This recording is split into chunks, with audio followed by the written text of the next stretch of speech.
පහත සඳහන් වාක්‍ය දෙකෙන් නිවැරදි වාක්‍ය කුමක්ද? මා මේ ප්‍රශ්නය ගෙනෙන්නේ countable noun සහ uncountable noun අතරින්. ඒ අතරින් ඒ grammar rule එක පදනම් කරගෙන මේ වාක්‍ය දෙකෙන් නිවැරදි වාක්‍ය කුමක්ද? අංක 1 I need some money. අංක 2 I need a money.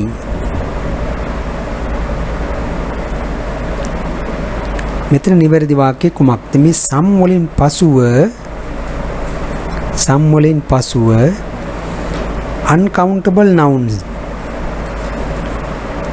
එකක් use කළ යුතුය. එතකොට මෙතන money කියන්නේ uncountable noun එකක්. ගණන් කළ නොහැකි. water, money ඒ ආදි වශයෙන් uncountable noun එකක්.